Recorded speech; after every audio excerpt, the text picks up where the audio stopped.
온라인 예배 에티켓. 당신은 준비된 예배자입니까? 지금 당신의 복장은? 집에서 입던 옷 그대로 교회 갈 때처럼 깔끔하게 지금 당신의 자세는? 침대에 누워서 편안하게 책상에 앉아서 준비된 자세로 찬양을 부를 때 당신의 자세는? 누가 들을라 침묵을 지켜요. 마음을 다해 소리내어 찬양해요. 기도할 때 당신의 자세는? 누가 보지도 않는데 다른 짓 좀 하면 어때? 마음과 정성을 다하여 진심으로 당신의 예배 자세는 어떤 모습인가요? 준비된 몸과 마음으로 하나님께 영광 돌리는 거룩한 예배 시간 되시기 바랍니다.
안녕하십니까?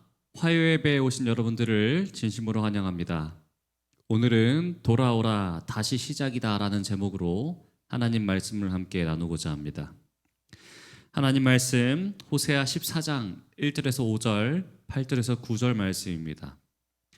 이스라엘아 내 하나님 여호와께로 돌아오라. 내가 불의함으로 말미암아 엎드려졌느니라. 너는 말씀을 가지고 여호와께로 돌아와서 아뢰기를 모든 불의를 제거하시고 선한 바를 받으소서. 우리가 수송아지를 대신하여 입술의 열매를 주께 드리리이다. 우리가 아수르의 구원을 의지하지 아니하며 말을 타지 아니하며 다시는 우리의 손으로 만든 것을 향하여 너희는 우리의 신이라 하지 아니하리오니 이는 고아가 주로 말미암아 긍휼을 얻음이니이다 할지니라. 내가 그들의 반역을 고치고 기쁘게 그들을 사랑하리니 나의 진노가 그에게서 떠났음이라. 내가 이스라엘에게 이슬과 같으리니 그가 백합화같이 피겠고 레바논 백향목같이 뿌리가 박힐 것이라. 에브라임의 말이 내가 다시 우상과 무슨 상관이 있으리요 할지라. 내가 그를 돌아보아 대답하기를 나는 푸른 잣나무 같으니 내가 나로 말미암아 열매를 얻으리라 하리라. 누가 지혜가 있어 이런 일을 깨달으며 누가 총명이 있어 이런 일을 알겠느냐. 여호와의 도는 정직하니 의인은 그 길로 다니거니와 그러나 죄인은 그 길에 걸려 넘어지리라. 아멘. 오늘은 호세아의 마지막 장입니다. 어떻게 보면은 길기도 했고 짧으면 짧았던 호세아가 이제는 끝이 납니다. 호세의 결론의 시간입니다. 그동안 우리는 이 이스라엘 백성들이 호세아를 통해서 얼마나 하나님을 떠났는지, 하나님을 배역하고 하나님을 반역했는지를 함께 살펴볼 수 있었습니다. 그러면은 이러한 이스라엘 백성들을 바라보면서 하나님께서 어떠한 결론을 내리셔야 될까요? 나는 이제 너를 버린다. 이래야 맞는 건 아닙니까? 그게 우리들의 상식입니다. 그런데 오늘 본문에 나오는 그 결론은 그것이 아닙니다. 왜냐하면 하나님은 우리와 다른 분이시기 때문에 그렇습니다. 하나님은 여전히 하나님이셔서 하나님의 생각은 우리와 다르고 하나님의 뜻은 우리보다 훨씬 높으십니다.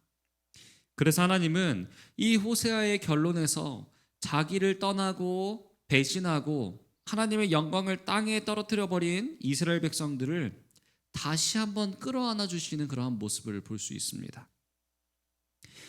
하나님의 책망은 우리를 살리기 위함입니다. 하나님의 경고는 우리를 돌아오게 하기 위함입니다. 우리는 선지서를 읽을 때요, 마음이 참 불편합니다. 내 죄악을 하나님께서 꿰뚫어 보시는 것 같습니다. 그래서 다 드러내 보이시고 공개하시는 것 같아서 우리는 이 선지서를 읽을 때 우리의 마음이 참 불편합니다. 그런데 하나님께서는 왜 이 선지서를 통해서 우리의 마음을, 그런 죄악된 마음을 드러나게 하시는 것일까요? 드러나야 회개하기 때문에 그렇습니다. 우리의 숨겨진 죄를, 우리의 숨겨진 욕망을 우리는 아무도 모를 거라고 생각합니다.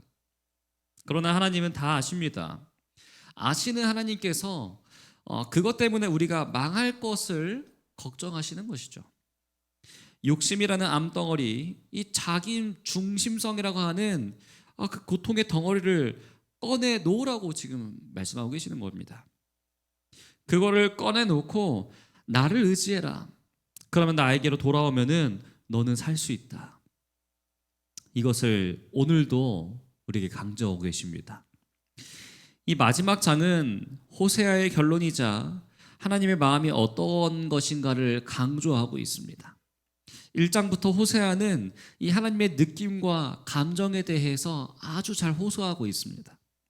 하나님의 마음은 어떤 것인지, 하나님의 진심은 어떤 것인지 오늘도 한번 살펴보겠습니다. 1절입니다. 이스라엘아 내 하나님 여호와께로 돌아오라. 내가 불의함으로 말미암아 엎드려졌느니라. 여호와께로 돌아오라. 우리가 하나님께로 돌아와야지만 사는데 그분은 우리의 하나님이 되어 주신다고 말씀하십니다. 너의 하나님. 이 말이 얼마나 소중한 말이고 귀중한 말이냐면은 하나님은 도저히 우리가 설명할 수 있는 분이 아니십니다. 하나님은 우리가 제한할 수 있는 분이 절대 아니십니다. 그런데 그 크신 하나님께서 우리의 소유된 하나님이라고 말씀해 주십니다. 너의 하나님이다. 하나님이 자신을 스스로 제한하셔서 우리에게 다가오신 것이죠. 그래서 내가 너의 하나님이 되어줄게 라고 하시는 것입니다. 내가 천지를 창조한 창조주인데 내가 너의 하나님이 되어줄게. 그러니까 제발 나한테로 돌아와라 하시는 것입니다. 하나님은 오늘도 우리에게 동일하게 말씀하십니다.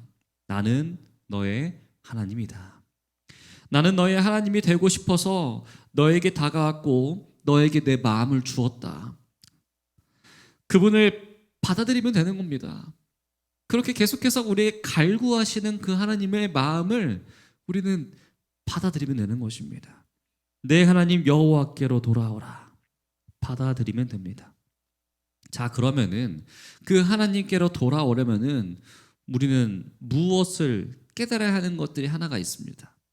그것은 바로 우리가 왜 망했는가를 깨달아야 합니다. 바로 내가 불의함으로 말미암아 엎드려졌느니라. 이 불의가 바로 우리 속에 있는 자기 중심성이고 이것이 나의 욕망입니다. 하나님을 떠난 욕망 때문에 이스라엘 백성들은 아수르를 의지하고 애굽을 의지하고 각종 우상들을 만들어서 그 우상을 바알이라고 불렀습니다. 바알은 주인 또는 남편이라는 뜻이었죠. 하나님이 내 주인이시고 남편이신데 바알을 만들어서 그 바알이 내 남편이고 주인이라고 말하면서 거기에 마음을 다 주었던 것입니다. 그것을 한마디로 줄이면요, 불의함입니다. 하지만 하나님은 의로운 분이십니다. 하나님의 의로움, 그 의로움으로 돌아오라는 것이죠. 지금 우리가 갖고 있는 이 불의함의 열매는 사망입니다. 우리는 아예 욕심을 따라 살게 되면요, 결국 우리는 죽게 됩니다. 망하게 됩니다. 아무것도 건질 수가 없게 됩니다. 사실 우리가 막 욕심을 부려가지고 무엇인가 많이 얻을 수 있게 되고 무엇인가 더 성공할 것처럼 생각을 하지만 그 불의함으로 말미암아 엎드려질 인생이 바로 우리의 인생인 것이죠. 그런데 불의함으로 말미암아 엎드려질 그 인생이 하나님께로 돌아오기만 하면은 산다라는 것입니다. 하나님은 다시 한번 우리의 기회를 주고 계시는 것이죠. 어찌 보면은요, 하나님은 참 어리석은 분으로 보이시기도 합니다. 이 이스라엘 백성들에게 매번 기회를 주시고 계시지 않습니까? 그런데 이 이스라엘 백성들은 어떻게 합니까? 하나님께서 주신 그 기회들을요, 매번 놓칩니다. 매번 그 기회를 저버리고 또 죄를 짓고 또 하나님을 떠나버립니다. 그런데 하나님은요, 그러한 이스라엘 백성들을 향해서 다시 한번 또 속아주십니다. 또 한번 기회를 주시고 또 한번 돌아오라고 하나님의 품을 내어주십니다. 하나님이 그러한 분이십니다. 우리가 하나님이 계시지 않으면요, 우리는 살 길이 없습니다. 소망이 없습니다. 우리는 악을 행하는 데만 빠르고 악을 행하는 데만 부지런하고 이 선과 악을 행하기에는요, 너무 무지한 것들이 바로 우리입니다. 그러나 그런 우리를 또 한 번 받아주시고 또 한 번 우리에게 기회를 주시는 분이 바로 우리의 하나님이십니다. 그것이 얼마나 다행입니까? 그분이 바로 우리의 하나님이 되어 주십니다. 자, 그렇다면요, 우리가 이러한 하나님께로 돌아가기 위해서 우리에게 필요한 것은 무엇일까요? 바로 2절입니다. 너는 말씀을 가지고 여호와께로 돌아와서 아뢰기를 모든 불의를 제거하시고 선한 발을 받으소서. 우리가 수송아지를 대신하여 입술의 열매를 주께 드리리이다. 여호와께로 돌아오는 근거가 필요합니다. 그 근거는 바로 말씀입니다.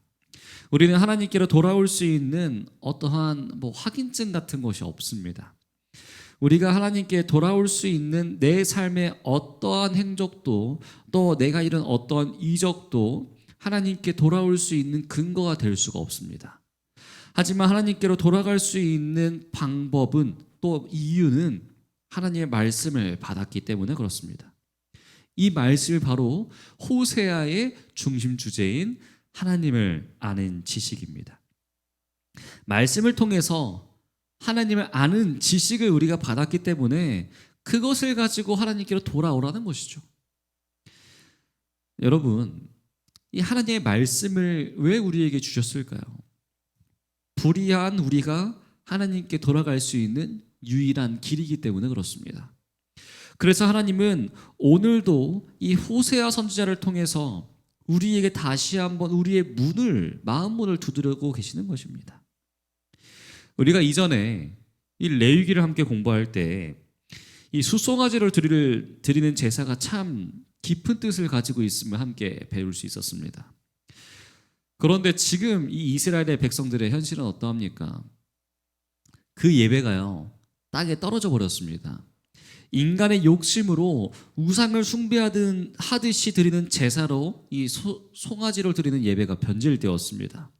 그리고 지금 이 말씀을 듣고 있는 이 북이스라엘은 베델과 단에서 금송아지 제사를 드리고 있었습니다. 이 금송아지 제단에 드렸던 수송아지 예물들은 전부 다 불의한 것들이었습니다. 이제 그것을 멈추고 우리가 입술의 열매를 주께 드리겠습니다. 우리의 진실한 고백으로 하나님을 예배하겠습니다라고 말하는 것입니다. 이렇게 나오는 것이 우리에게 너무나 중요하다는 것이죠. 그런데 이 변화의 핵심은요, 바로 말씀입니다.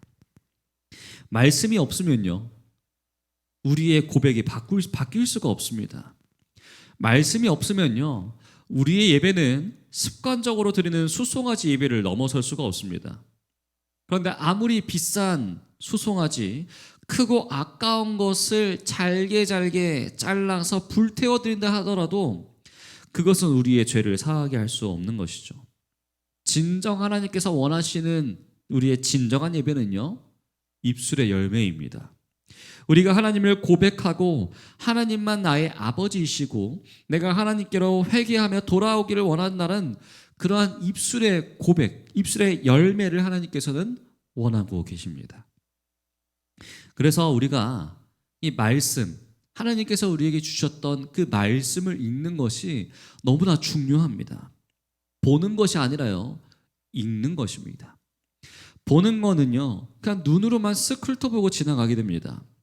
이 읽는 것은 이 말씀을 내 입으로 고백하는 것입니다. 그래서 우리는 읽는 말씀과 듣는 말씀을 참 중요하게 생각하는데 사실 이 읽는 말씀이 너무나 더 소중합니다. 또 중요합니다. 그리고 읽고 암송하는 말씀이 되게 중요합니다. 따라서 이 하나님의 말씀을 많이 읽어야 합니다. 말씀을 많이 읽어야 그 말씀이 내 입으로 고백되고 그것이 나에게 묵상이 됩니다. 사랑하는 성도 여러분, 많이 말씀을 읽으시기 바랍니다. 많이 말씀을 읽다 보면은 그 말씀이 내 입에 많은 것을 변화시킵니다. 그래서 때로 우리는 말하지 말아야 될 것들을 말하면서 후회하는 경우가 많지 않습니까? 입에 정결함이 우리에게는 없기 때문에 그렇습니다. 그런데 어떻게 하면 우리의 입을 정결하게 바꿀 수 있을까? 그것은 바로 하나님의 말씀을 우리의 입에 두는 것입니다. 그 방법은 바로 말씀을 많이 읽는 것입니다. 많이 읽고 많이 암송하고 그러다 보면은 우리가 눈으로만 보는 말씀하고 완전 다릅니다. 또 귀로 듣는 말씀하고 또 다릅니다. 고백하면서 그 말씀에 우리를 맡기는 것입니다. 그래서 우리 입술의 열매를 하나님께로 드리는 것이죠. 진정으로 우리가 이 말씀을 사모해서 우리들의 입술에서 이 하나님을 찬양하고 하나님께 회개하겠다는 그러한 고백들이 흘러 넘치게 되는 우리 동탄새하늘교회 모든 성도님들이 되시길 간절히 바랍니다. 그러면은 그 입술을 가지고 뭐라고 고백하는가? 3절입니다. 우리가 아수르의 구원을 의지하지 아니하며 말을 타지 아니하며 다시는 우리의 손으로 만든 것을 향하여 너희는 우리의 신이라 하지 아니하오리니 이는 고아가 주로 말미암아 긍휼을 얻음이니이다 할지니라. 우리가 아수르의 구원을 의지하지 않겠습니다. 이 아수르라고 하는 나라는요, 곧 이스라엘을 망하게 할 나라입니다. 그런데 그 망하게 하려 들어오는 아수르에게 구원을 갈구하는 것이 사실 이 이스라엘의 현실이었습니다. 지금 우리를 살려달라고 구걸했던 것이었죠. 그래서 다시는 아수르의 구원을 의지하지 않겠다. 그리고 그 다음에는요, 말이 나오죠. 말을 타지 않겠다. 이 말은요, 애굽에서 온 군사력입니다. 당시 이스라엘의 말은 이 대부분이 애굽에서 수입해 온 것이었습니다. 말을 타지 않겠다라는 것은 또 이 애굽을 의지하지 않겠다는 말이죠. 이제는 이 애굽의 말을 내가 타지 않겠고 군사력을 의지하지 않겠다. 그 다음에 다시는 우리의 손으로 만든 것을 향해서 너희를 다시 우리의 신이라고 말하지 않겠다라고 합니다. 얼마나 이들이 어리석게 살았습니까? 우리의 자신들의 손으로 만든 그 돌덩어리를 가지고 신이라 부르고 나무를 가지고 신이라고 말하지 않았습니까? 그런데 이제는 자신들의 손으로 만든 것을 향하여서 너희를 우리의 신이라고 부르지 않겠다라고 말합니다. 왜냐하면은 고아가 주로 말미암아 긍휼을 얻었음이니이다 할지니라. 아수르를 버리고 애굽을 버리고 우상을 버릴 수 있었던 그 이유는 고아 같은 이스라엘 우리가, 즉 아무도 우리를 도울 자 없었던 우리가 하나님으로 말미암아 긍휼을 얻었기 때문이었습니다. 하나님의 우리를 불쌍히 여겨주셨기 때문이다라고 말하고 있는 것이죠. 이스라엘이요, 드디어 깨달은 것입니다. 우리는 고아였구나.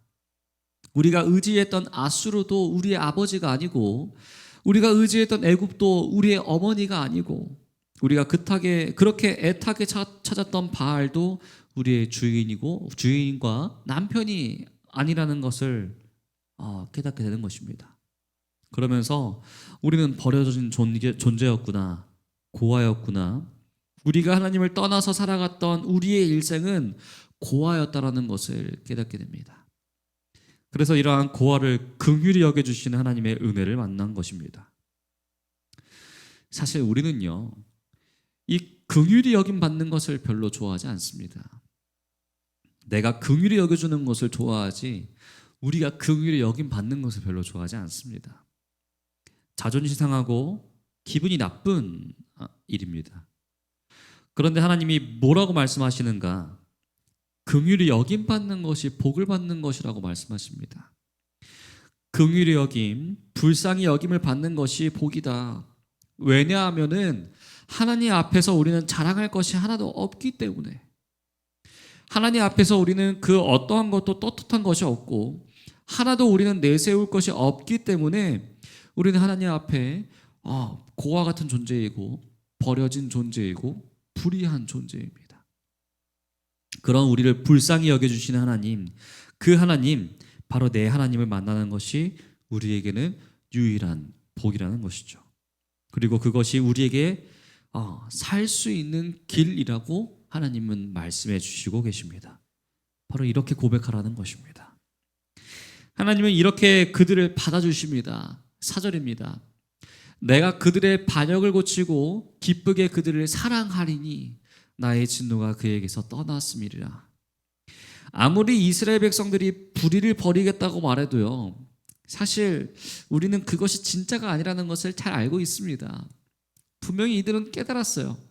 그러나 그들의 현실은 어떠했습니까?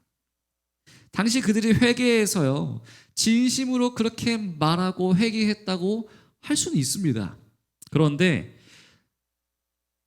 현실에서는 바뀌지 않을 것임을 우리는 잘 알고 있습니다.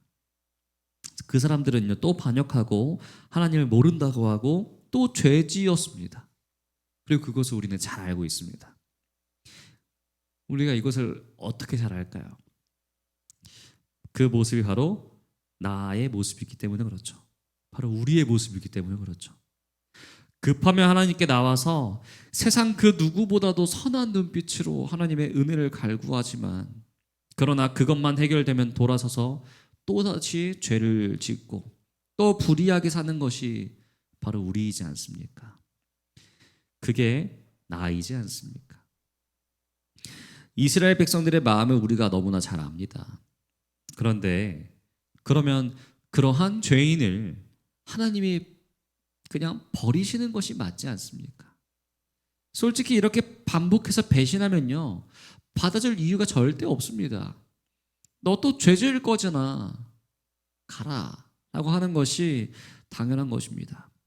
그런데 그렇게 하시는 것이 아니라 내가 그들의 반역을 고쳐주겠다, 내가 고치겠다, 너희의 죄는 모자람이고 부족함인데 내가 너희들을 위해서 고쳐주겠다, 그것이 너희의 고질병이다, 내가 고쳐주겠다라고 하는 것입니다. 그리고 기쁘게 그들을 사랑하겠다라는 것이죠. 어떻게 기쁘게 사랑합니까? 마치 음란한 여인 고멜처럼 이스라엘 백성들, 또 우리는요, 음행하러 갑니다. 그 여인을 찾아서요, 내 전 재산을 다 내어주고 사와야 되는데요, 그게 어떻게 기쁩니까? 나를 떠나서 배반해서 나를 바람 펴서 떠나는 그러한 사람에게 찾아간다는 것이 사실은 기쁜 일이 절대 아닙니다. 그런데 그렇게 찾아가는 것 억지로는 할 수 있겠어요. 그런데 기쁠 수 없는 일 아닙니까? 그런데 하나님은 내가 그들을 기쁘게 사랑하겠다, 하나님을 반역하여 떠나간 그들을 다시 데려오는데 예수 그리스도의 십자가의 사랑, 우리에게 주신 그 십자가의 사랑은 억지로 죽은 것이 아니고 기쁘게 죽은 것이라고 우리에게 말씀하고 계시는 것입니다. 우리를 향한 하나님의 그 크신 사랑은 기쁘게 우리를 사랑하셨던 사랑이다. 그래서 나의 진노가 그에게서 떠났음이니라. 진노는 떠나고 기쁜 사랑이 가득한 우리의 새로운 미래를 말씀하고 계시는 것입니다.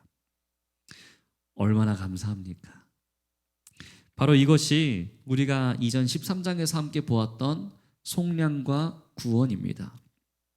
사망아, 내 재앙이 어디 있느냐, 수월아, 내 멸망이 어디 있느냐 하시면서 하나님께서 우리를 속량하시며 구속하시는 것이 바로 이 십자가의 능력입니다.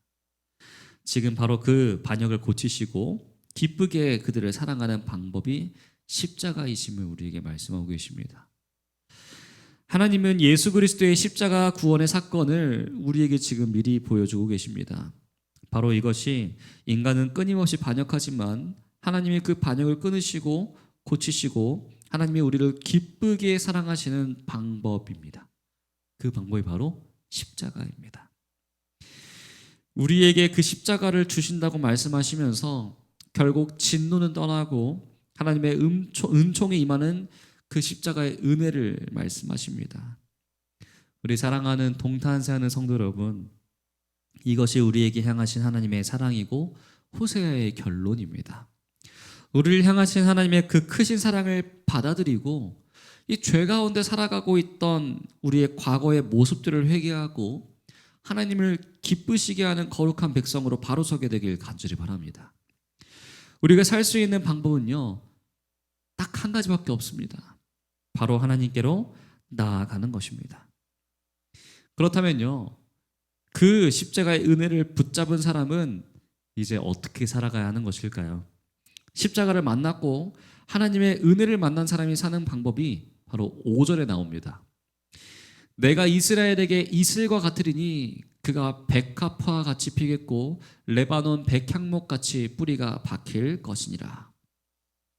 하나님은 자신이 이슬과 같다라고 말씀하십니다. 그런데 이슬이라고 하면요, 하나님이 너무 약해 보입니다. 어떤 단비도 아니고 폭풍우도 아니고 이 이슬 너무나 약해 보이는 것 아닙니까? 그런데 이스라엘은요, 이 건기에는 비가 한 방울도 안 내립니다. 그렇다면은 건기에 식물들이 살아있을 수가 없는데요, 식물들은 이 건기에도 여전히 살아있습니다. 바로 이슬 덕분입니다. 새벽마다 내리는 그 이슬은요, 이스라엘의 모든 초목을 살리는 생명수입니다. 그 이슬은 적게 내리는 것 같지만 매일같이 내립니다. 그래서 그 이슬이 모든 초목을 살립니다. 하나님이 이 이슬과 같아서 늘 변함없이 지속적으로 우리에게 은혜를 주십니다. 그래서 그가 백합화같이 피겠다라고 약속하십니다. 지속적인 은혜를 새벽 이슬처럼 받는 그 사람은요, 백합화같이 피어서 아름답게 하나님의 사람이 될 것입니다. 그리고 레바논 백향목같이 뿌리를 박히게 될 것이다. 이 레바논 백향목은요, 아름드리 나무입니다. 지금 사진에 보이는 것 그 밑에 보시면요, 정말 작게 사람이 있는 것을 볼 수 있습니다. 엄청나게 큰 나무예요. 그런데 그 나무의 뿌리를 박히게 하는 힘이 바로 하나님의 이슬입니다. 하나님의 이슬 같은 은혜가 그 어마어마한 백향목의 뿌리를 박히게 합니다. 이것이 하나님의 사랑의 은총입니다. 또 하나님의 사랑의 능력입니다. 우리가요, 매 주마다 하나님의 말씀을 받습니다. 이게 별것 아닌 것 같기도 합니다. 오늘도 말씀을 듣고요, 좀 있으면 금요일에도 말씀을 들을 겁니다. 또 안식일에도 말씀을 듣게 될 것입니다. 이 말씀을 듣는 것이 마치 새벽 이슬같이 조금씩 내 마음을 적신다면요, 이 말씀이 나로 하여금 백합화같이 피어나게 되고 레바논의 백향목처럼 어마어마한 믿음의 뿌리를 내리게 만들 것이라는 말씀을 하고 계시는 것이죠. 그게 바로 하나님의 은총입니다. 한꺼번에 우리는 한꺼번에 변화되는 것을 원합니다. 그런데 그게 은혜가 아니라 새벽 이슬처럼 조금씩 보이지 않게 우리에게 스며드는 하나님의 말씀의 은혜가 우리의 삶을 꽃피우게 하고 우리를 뿌리 내리게 한다라고 말씀하고 계시는 것이죠.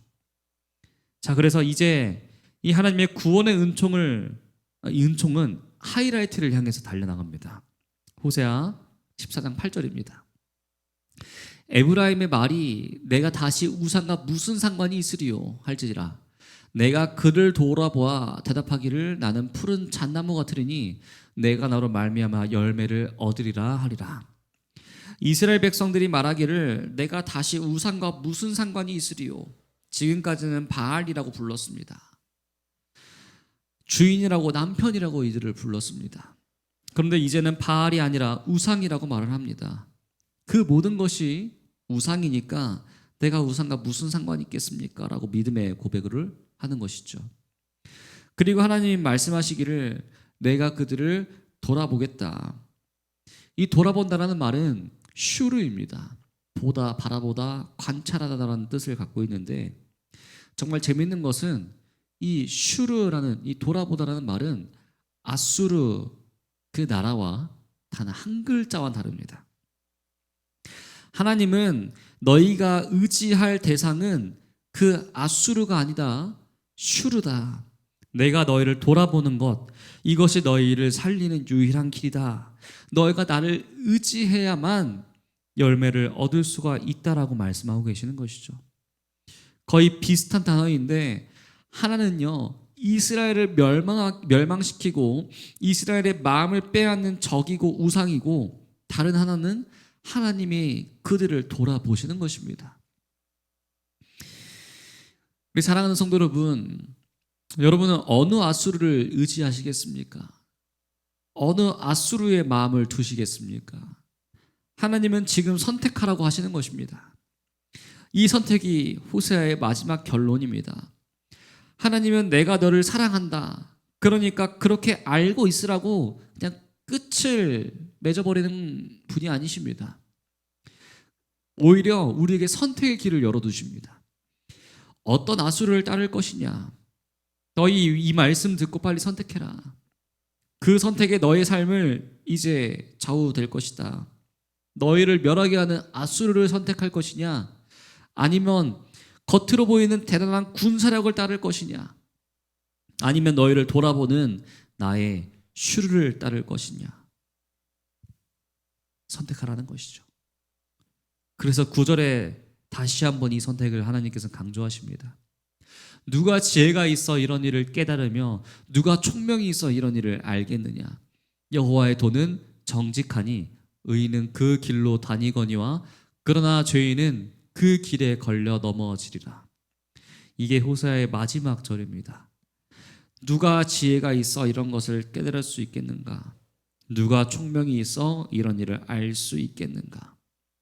누가 과연 눈에 보이는 아수르가 아니고 눈에 보이지 않는 하나님의 돌보심, 하나님의 슈르를 따라갈 수 있겠는가? 머리가 좋다고 하는 것이 아니고요.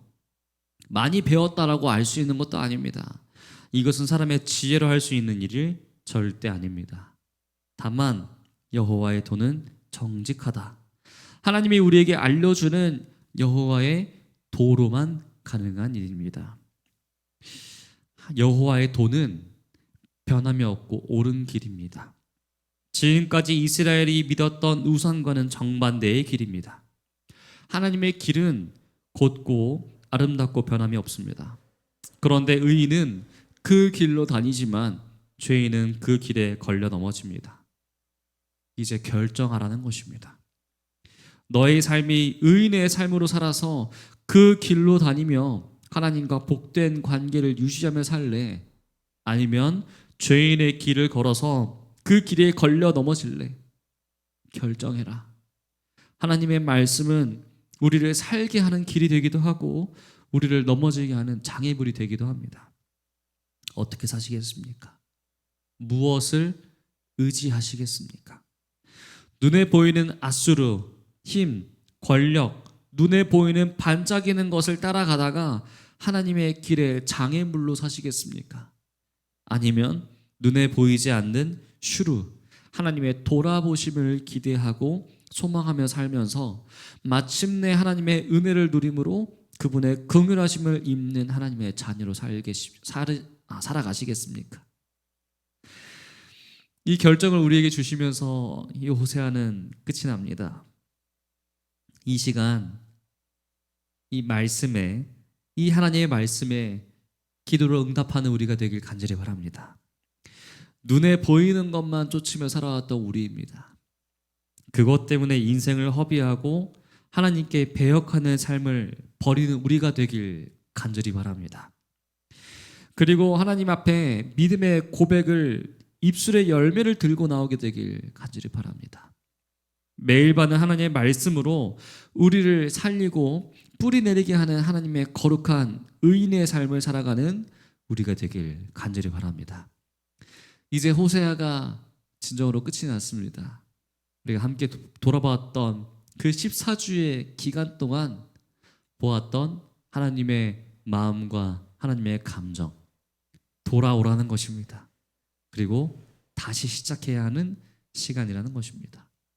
그런 하나님의 말씀을 의지해서 하나님께 돌아오는 우리가 모두가 되길 간절히 바라면서 오늘 말씀 마치도록 하겠습니다.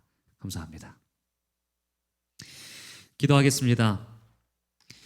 하늘에 계신 아버지 하나님, 우리에게 호세의 말씀을 허락하여 주심으로 돌아오라는 그런 하나님의 음성을 들려주심에 너무나 감사합니다. 우리가 하나님께 돌아와서 우리의 불의함을 버리고 하나님을 의지하는 믿음의 삶을 살아갈 수 있도록 우리를 도와주시옵소서. 눈에 보이는 아수르가 아니라 보이지 않는 하나님의 슈르를 의지하며 살게 하여 주시고 의인의 길을 걸으며 우리를 여전히 기다리고 계시는 하나님께 기쁨을 전해드리는 거룩한 백성들이 될 수 있도록 우리를 인도하여 주시옵소서. 사랑이 많으신 예수 그리스도의 이름으로 간절히 기도합니다. 아멘.